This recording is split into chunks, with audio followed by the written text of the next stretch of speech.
It's hard for Kevin Kierut to make it to his favorite spot in the woods of Saxony. He suffers from a serious heart condition.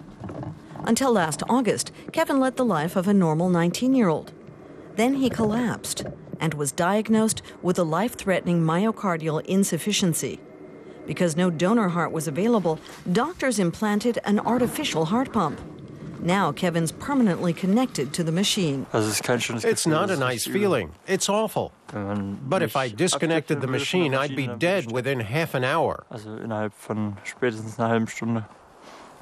The heart pump is hard on his body and can only keep him alive for a few years at best. Time and time again, Kevin and his father make the 100-kilometer trip to the heart specialists in Leipzig. On the drive there, my greatest fear is finding out that my condition has worsened. If I have an inflammation, I'll have to stay in the hospital. It happens again and again. It's very dangerous when inflammation occurs. It's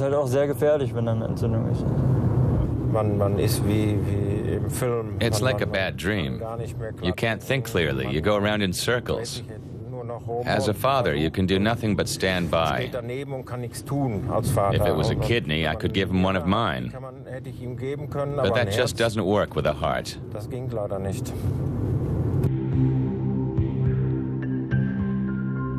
Kevin's story is not unique. In Germany, there's a serious shortage of donor organs. In many EU countries, once a person is pronounced brain dead, organs like the heart, liver, and lungs are made available for transplant. However, in Germany, organs can only be removed with the express consent of the patient or his relatives. This only happens in one of 7 cases.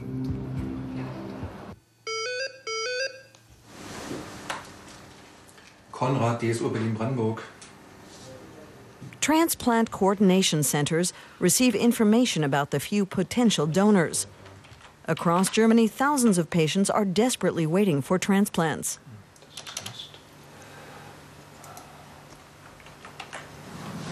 Organ transplant specialist Günther Kirste blames German health authorities and politicians for failing to educate the public.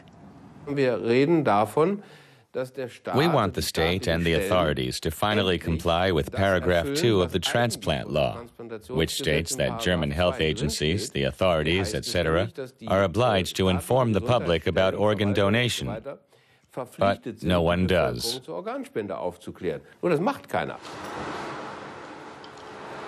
Critically ill patients like Kevin Kierut pay the price for this lack of information. At the cardiac hospital in Leipzig, heart surgeon Markus Barton monitors the heart pump he implanted. No fluid in the pericardium, that's good. Paradoxically, Kevin only stands to receive a donor heart if his condition deteriorates. According to the rules as they stand, a complication, severe bleeding or an inflammation must occur before Mr. Kierut can be listed as urgently needing a transplant.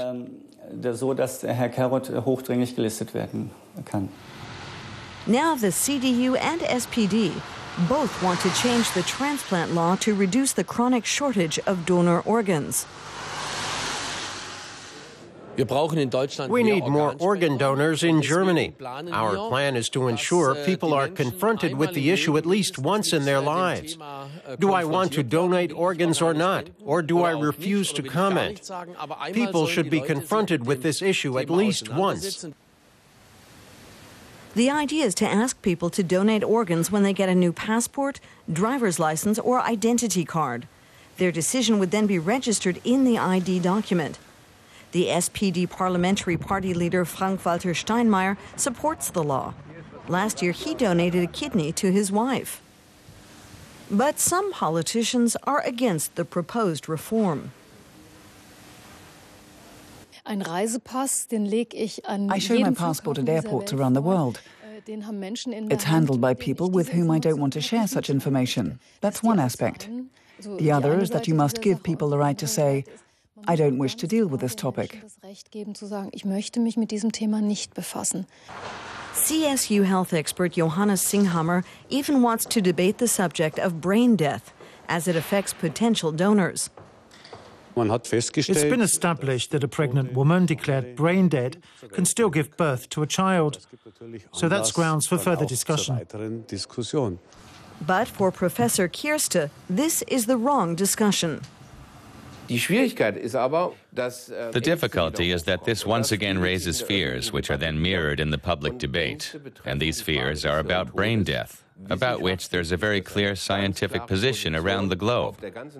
There's no doubt about it. Such debate is certainly damaging because it unsettles people. Kevin Carrot hopes a reform will improve his chances of receiving a donor heart. Until then, he can only wait and pray that time is on his side.